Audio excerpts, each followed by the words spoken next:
Find the mass of grain in kilograms in the truck when the scale first reads 675 kilograms. In this problem, a scale is reset to 0 when an empty truck stops beneath a hopper of grain. The diameter of the hopper is provided, and the mass flow rate and density of the grain are also provided. The problem states to neglect any change in grain velocity as it falls from the hopper to the truck. To begin, we'll identify the vertical forces acting on the truck. We'll define a force, F scale, which is the upward force the scale exerts on the truck. The force M grain G will be the force due to the mass of grain already in the truck, acting downwards.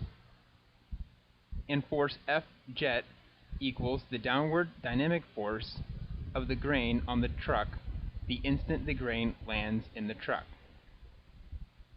After summing up the forces in the vertical direction, we will set this value equal to 0 because the truck is not moving. Next, we determine the mass of the grain equals the force of the scale minus the dynamic force of the falling grain divided by G.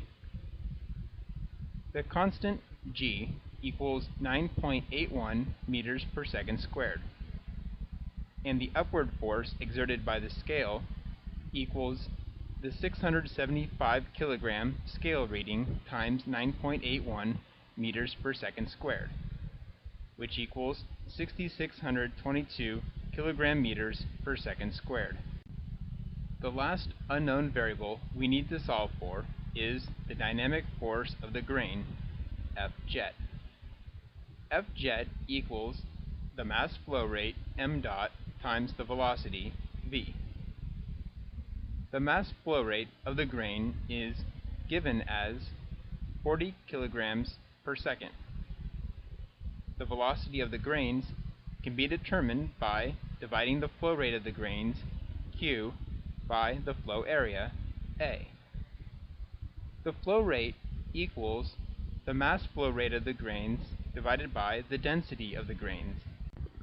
40 kilograms per second divided by 600 kilograms per meter cubed equals 0.0667 meters cubed per second, which is the flow rate. We can compute the area term by plugging in the given hopper diameter, and the flow area of the hopper equals 0.0707 meters squared. This makes the velocity of the hydraulic jet equal to 0.943 meters per second.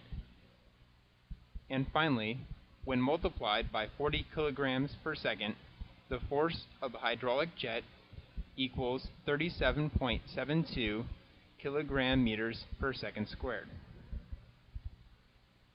Plugging in this value for variable F jet, the actual mass of the grain in the truck when the scale first reads 675 kilograms equals 671.2 kilograms.